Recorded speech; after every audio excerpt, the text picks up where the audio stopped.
Si antes tenían poco, ahora no tienen nada. ¿Cómo reacciona la salud mental frente a esto? Esto se llama el estrés postraumático. ¿Tiene curación? ¿Tiene tratamiento? ¿Tiene el Estado peruano, el Ministerio de Salud? ¿Tienen un plan para enfrentar esta situación? ¿O se hace así nomás? A ver que vaya un psicólogo. O de repente ni va. El doctor Freddy Vázquez Gómez, él es médico psiquiatra. Él está con nosotros en los estudios de RPP Noticias en Lima. Doctor Vázquez, qué gusto de saludarlo. Muchísimas gracias por estar con nosotros en el programa. Para mí el placer, doctor Elmer Huerta. La verdad es que es un verdadero honor compartir con alguien que está en esa ciudad tan hermosa y hablando de temas que no son muy complacientes. Pero bueno, aquí estamos. Gracias, doctor. Muchísimas. Nos roban porque a quién no le han robado a veces algo.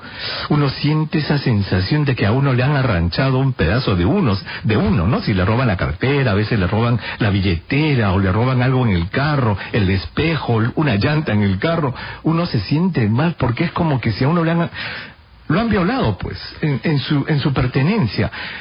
Doctor, definamos primero, ¿qué cosa es el estrés postraumático? Y díganos, ¿se produce esto cuando una persona lo pierde todo?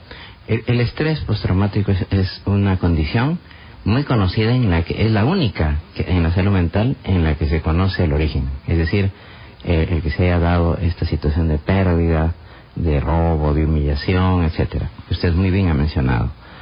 Y la reacción del ser humano es precisamente muy en su ser, ya sea en la parte psíquica, en la parte física, es muy definida, como por ejemplo sentir pena, tristeza, abatimiento, desolación, o sentir síntomas corporales como por ejemplo palpitaciones, taquicardia, sudoración, dolores estomacales, sentimiento de abandono, visión catastrófica del futuro, de que ya no hay nada.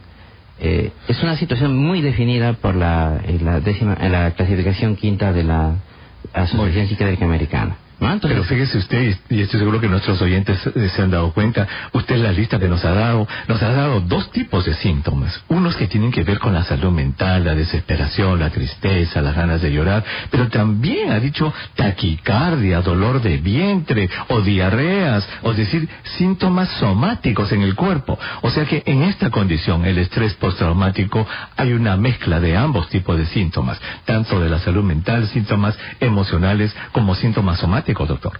En efecto, cuando esto se va prolongando puede sumarse rápidamente la depresión, porque se da con mucha frecuencia la asociación entre las dos, o el agravamiento de enfermedades físicas que estaban ya en algún momento subyacentes y que solamente fueron, digamos que el detonante como para que apareciera la enfermedad física. Claro, o enfermedades físicas o también enfermedades ya de trastornos en la salud mental, ¿no es cierto? Si la persona ya tenía tendencia a la ansiedad crónica, no lo habían tratado, si de repente había sufrido un ataque de pánico y nunca fue reconocido, o tenía depresión, pues si esto le sucede, eso se va a agravar. En efecto, cualquiera de esas condiciones se pueden volver a dar en ese momento como a raíz del estrés postraumático.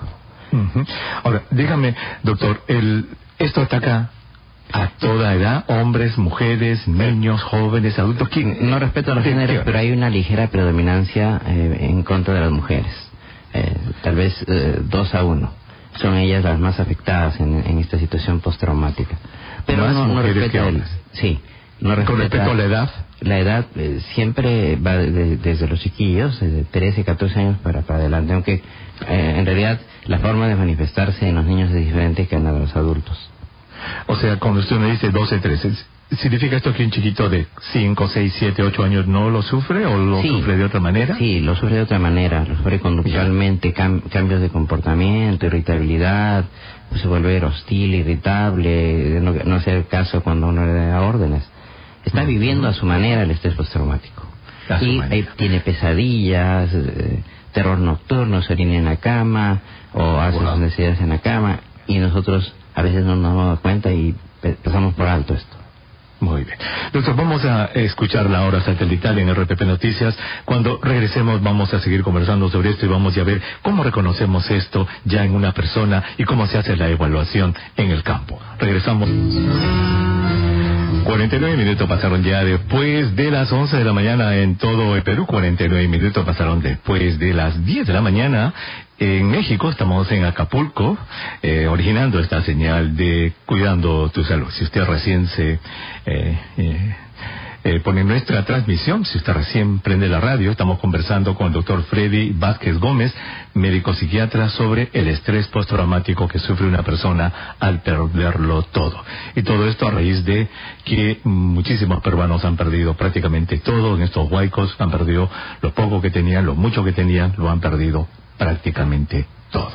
Estamos en Acapulco porque hemos venido invitados a una reunión del Instituto Nacional de Cancerología de México. Inmediatamente después, precisamente, de este programa de radio, bajamos en el hotel a dar nuestra conferencia. El doctor Vázquez ya nos dijo que el estrés postraumático, señores, esa sensación es un trastorno de la salud mental. Está perfectamente catalogado en lo que se llama la Biblia de los psiquiatras, que es el manual de diagnósticos de los psiquiatras. Allí está perfectamente catalogado. Ataca a gente de cualquier edad. En los chiquitos a veces no se reconoce muy bien porque los niños tienen estrés postraumático, esa sensación de pérdida terrible, pero lo manifiestan de otra manera. Ya en la adultez combina síntomas de salud mental, depresión, tristeza, llanto, sensación de que ya no hay nada en la vida, de que todo se ha terminado, amargura, pero también se combinan con síntomas, dolores de cabeza, dolores de nuca, dolores de vientre, pueden haber convulsiones, pueden haber muchísimos síntomas que a veces no se reconocen en ese momento, o si se reconocen se piensa que es una enfermedad, que tiene una infección o algo, cuando en realidad es un estrés postraumático. Doctor, en el campo, cuando se va a hacer esto, para empezar, el Ministerio de Salud, ¿sabe usted si tiene programas cuando, por ejemplo, van a estos lugares en donde han ocurrido desgracias? Además en las postas médicas de los doctores, doctoras, enfermeras que van para atender los heridos, las diarreas, etcétera, ¿van también profesionales de la salud mental? Sí van, pero no, hay que ser bien honesto, es solamente coyuntural cuando ocurre esta situación. Tendría que ser permanente, porque usted sabe que hay muchos desastres en nuestro medio. Tendríamos que estar mucho más preparados para acometer esta clase de embates de la naturaleza. Y usted dijo algo importante, tampoco lo es de salud, ni en general debería haber un plan mucho más organizado para abordar esta situación tan difícil, en la que usted empezó diciendo muy bien que a veces la gente reacciona con indignación, a veces reacciona con rabia, con cólera, a veces reacciona con tristeza, a veces se abate, a veces se choca, tiene estados de shock, y a veces termina en emergencias incluso. En ese caso sí tenemos planes para atención de emergencias.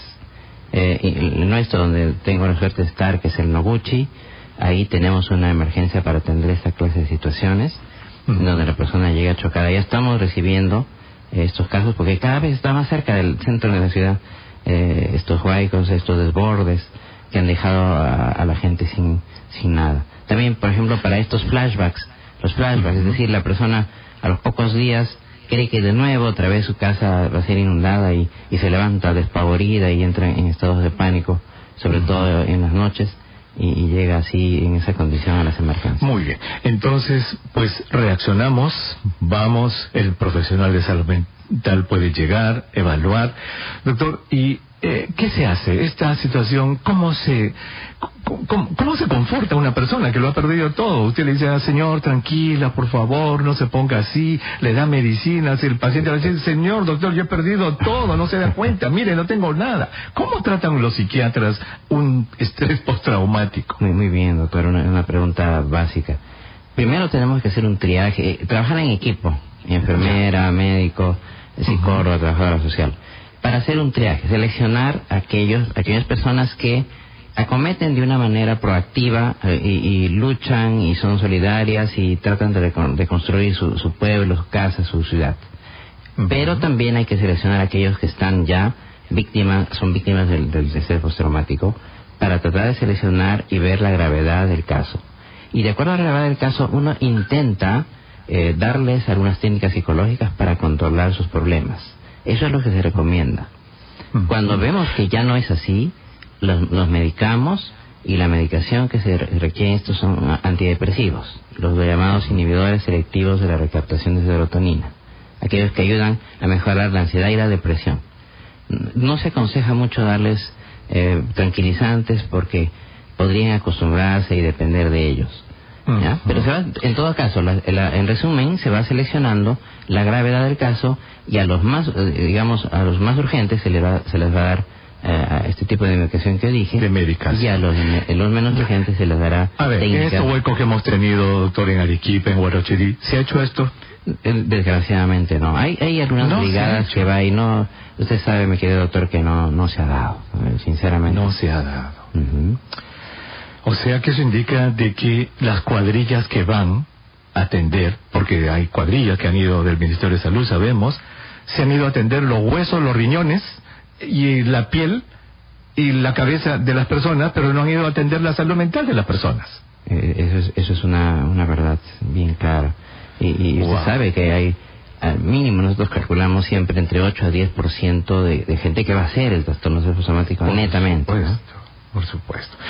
Ahora, una vez que ya el paciente nos dice, ha sido reconocido, se ha hecho un triaje, casos leves, usted consejería, señor, y la gente tiene mucha fortaleza, ¿no? ¿Verdad? Esa famosa resiliencia. Hay gente que es muy resiliente y dice, yo de esta salgo, lloro un ratito, pero de esta yo salgo, y saca sus cosas, reconstruye o se muda. Pero hay otra gente, como usted dice, que no, que este estrés postraumático los agobia, los prácticamente paraliza, a ellos hay que darle tratamiento. ¿Cuál es el pronóstico del estrés postraumático, doctor Vázquez? No muy bueno. Yo os he dicho algo importante. Cuanto más precoz la intervención, el pronóstico mejora, que puede llegar hasta 70-80% de recuperación, cuanto más precoz. Pero si no, va a haber recurrencias a lo largo de la vida, es decir, va a volver a darse en los síntomas, ya sea parcial o de forma total, más adelante, si es que no se hace un tratamiento y un seguimiento a lo largo de varios años de la vida, por lo menos 5 años. Entiendo. O sea que, digamos, desde el punto de vista ideal, soñando, ocurre un hueco, ocurre una desgracia. Entonces va a las cuadrillas de salud, compuesta por profesionales que van a tener que ver con la cirugía, con la fractura, con las infecciones. Pero también tienen que ir en ese grupo. Al mismo momento, los profesionales de la salud mental, los psicólogos, los psiquiatras, a empezar a hacer este triaje y decir, bueno, señores, lo que hemos nosotros descubierto es que este hueco ha producido lamentablemente 3 fallecimientos, pero hemos encontrado 54 casos de fracturas, hemos encontrado número de casos, y también hemos encontrado que hay 65 casos de estrés postraumático severo que han necesitado medicinas. Así debería ser entonces el enfoque ideal, doctor Vázquez. Así es, y darles el tratamiento respectivo, ¿no? Aislarles el tratamiento respectivo e incluso derivarlos a los centros más especializados, porque en algunos casos se complican, como dije, haciendo shocks, haciendo depresión severa, a veces teniendo problemas de disociación, de regresión, siendo la persona como que si se desmayara o se regresara en su edad, y estas crisis ya deben ser incluso hospitalizadas. Ahora, esto ocurre pues en todo el mundo. En realidad la salud mental, doctor Vázquez, y hay que ser también sinceros en esto, la salud mental como que en todo el mundo no se le da la misma importancia que la salud física, ¿cierto? Es verdad, se le otorga un presupuesto ínfimo y desgraciadamente profesionales preparados casi tendríamos que llevar desde acá para, como se ha hecho muchas veces, para integrar las brigadas que usted ha mencionado, que es del área física, pues, ¿no? Pero tendría que darse. Y esto se descubrió desde la Primera Guerra Mundial, es donde se describe el shock posguerra, y luego ya se va definiendo muy bien a lo largo del tiempo, en donde se tiene que ver que es obligatorio tener a un integrante de salud mental en las cuadrillas de rescate y de intervención. Exacto. E incluso con todas esas normas, por ejemplo aquí en Estados Unidos, los soldados que regresan de esas guerras en el Medio Oriente, en Afganistán, en Irak, han regresado muy tocados con este síndrome de estrés postraumático. No son los mismos jovencitos, empiezan a abusar del alcohol primero, las drogas, la marihuana, la cocaína, y como usted ha dicho, tienen síntomas, se quejan de dolores terribles, que me duele la espalda, que me duele esto, el médico no sabe qué hacer, y como no sabe afrontar el sistema de salud mental, le empieza recetando los famosos opiáceos y le da, tómese esta pastilla, y le da 30 en 30, de 50 en 50, el Oxycontin, y esos opiáceos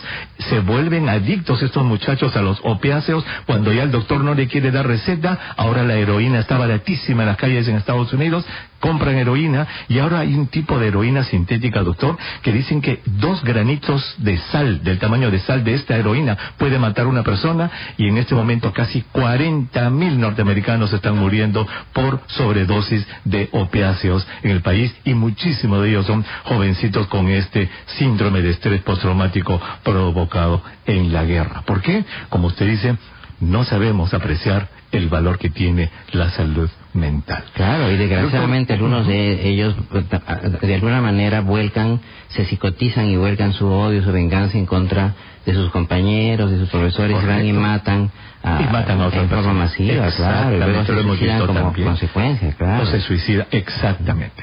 Doctor, cuando regresemos quiero que usted nos describa las famosas etapas que una persona pasa cuando está en el estrés postraumático, es decir, esa famosa la negación, esa famosa etapa de los síntomas intensos de la rumiación, para que nos describa cuáles son esas etapas y cómo salir brevemente de ellas. Vamos a regresar después del gran resumen de la hora. No se vayan.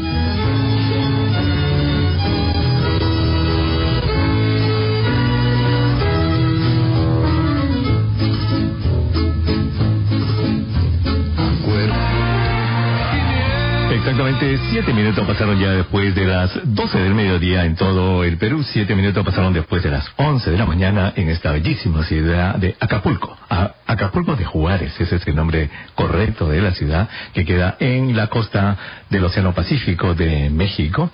He venido a una reunión del Instituto Nacional de Cancerología de México, así es que estamos originando esta señal de Cuidando tu Salud desde Acapulco de Juárez. Hemos escuchado las 3 versiones de la canción en la que se nombra Acapulco, obviamente, y que es autoría de don Agustín Lara. María Bonita. Este es de Mijares, la anterior fue del mero mero, como dicen aquí en México, de Agustín Lara, y la primera fue de Natalia Lafourcade. Si usted recién prende la radio, señora, 32 grados de temperatura en este momento. Aquí en Acapulco está súper soleado y con 32 grados centígrados.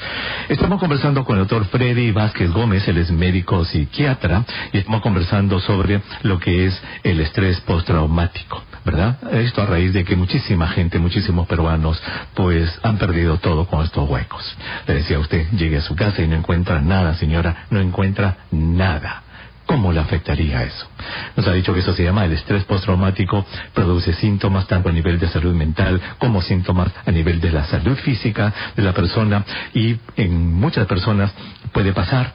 Es menos intenso el problema, pero en otras puede ser realmente discapacitante, y en esos casos se necesita tratamiento. Nos ha dicho el doctor Vázquez que lamentablemente, como ocurre en muchas partes del mundo, nosotros más atención le damos cuando vamos con las cuadrillas de rescate y de ayuda, le damos mucha más atención a lo que es la salud física, a las fracturas, a las heridas, pero no le damos atención a la salud mental, y los profesionales de salud mental entonces no están en estos momentos en que su presencia es tan importante para los pacientes que han perdido todo.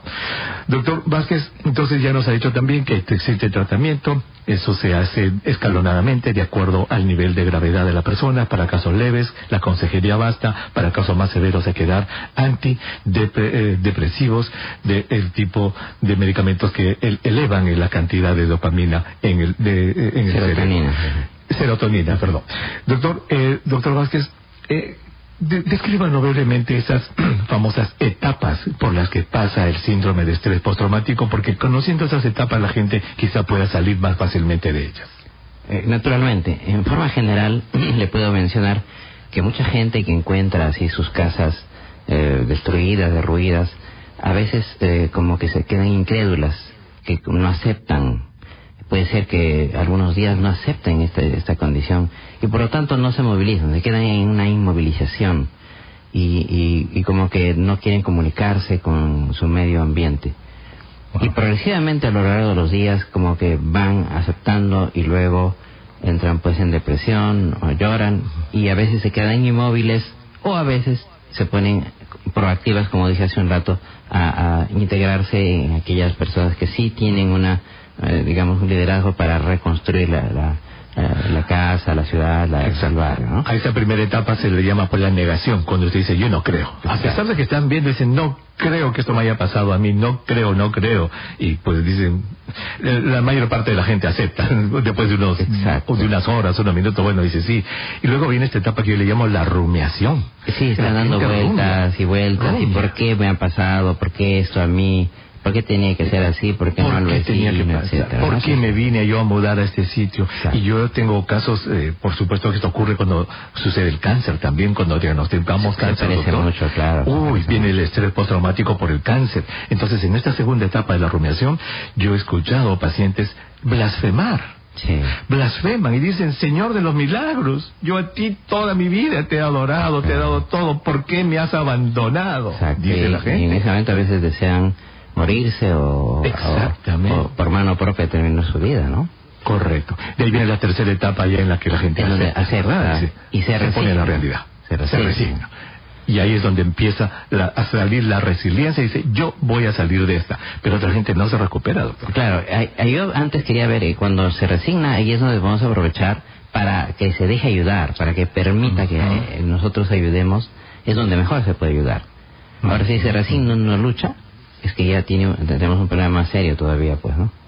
Porque ya puede hundirse, puede agravarse, como lo que usted ha dicho. Usted sabe que el sistema inmunitario se degrada, por decir algo, y luego ya da lugar a enfermedades como el cáncer, por ejemplo, y algunos otros en donde el sistema inmunitario se ha disminuido por algún otro motivo y se puede asociar a enfermedades físicas más serias, ¿no? Terribles. Muy bien, doctor. Entonces, para llegar ya al final de nuestro segmento, de esta parte, el Perú es una tierra de múltiples geografías y que estamos sujetos y propensos a muchos accidentes naturales, los huaicos, los terremotos. Brevemente, ¿qué consejo le da a nuestros oyentes? Digamos, no es de que sea de mal agüero y que diciendo que esto le va a pasar, señor, señora, sino yo creo que siempre es importante saber vivir pensando que uno tiene que estar preparado para cualquier cosa. Claro, ¿verdad? Debemos aprender de sociedades. No, porque uno dice, mire, está hablando de que no va a pasar, no. A ver, ¿qué le puede decir a nuestros oyentes? ¿Cómo prepararse si algo pasara, doctor, para aminorar los efectos? Claro, que hay que tener siempre, hacer caso de lo que hace Defensa Civil, porque lo que dice es cierto, hay que tener una mochilita, así como hay que tener una mochila con cosas de primera necesidad, también hay que escuchar los consejos básicos, como la de estar preparados para poder afrontar esta clase de situaciones. Hay que ser solidarios con las personas que nos rodean, hay que dejarse ayudar y dejarse ayudar. Y luego identificar a las personas que están mal y conducir o ayudar a las cuadrillas para que puedan derivar a los pacientes que necesitan mayor atención. Y aprender de sociedades como Japón, por ejemplo, que en un par de años se reconstruye y vuelve a caer y vuelve a reconstruirse, entre otras, ¿no? En donde pues la gente tiene ese altísimo grado de solidaridad y de resiliencia para poder recuperarse. En efecto, usted sabe que en nuestro medio hay gran profesión a los temblores, terremotos, a los incendios, a las inundaciones en esta época. Entonces tenemos que estar preparados. Pero además hay una invocación a las autoridades gubernamentales a tener un plan sólido de largo plazo para que pueda darse una ayuda efectiva a las personas que están en este alto riesgo. Y tenemos que reconocer que hay personas que tienen mucho más probabilidad y mucho más propensión a caer en este problema, que necesitan atención. Ahora, ¿un plan como este debería nacer nace o está en preparación con ustedes en el Noguchi? Tenemos unos planes allí, debido a que ya hemos hecho un mapeo epidemiológico y tenemos algunas cosas que compartir si nos llaman a la mesa de debates, ¿no? Muy bien, pues hay que hacerlo. Doctor, ya hemos terminado, pero quiero pedirle un favor muy grande. Vamos a tocar en el próximo segmento del programa el tema de la marihuana medicinal. ¿Podría usted, por favor, quedarse a discutir este tema con nosotros y con nuestro invitado? Le agradezco muchísimo, doctor. Listo, Huerta. Fabuloso, muchísimas gracias. Señor, señora, no se vaya, no toque botón. Cuando regresemos, después de la hora satelital, vamos a hablar sobre la marihuana medicinal con un psiquiatra, el médico psiquiatra, el doctor Freddy Vázquez, y con un doctor en química y farmacia, el doctor Jorge Ruiz Dávila. No se vayan, regresamos.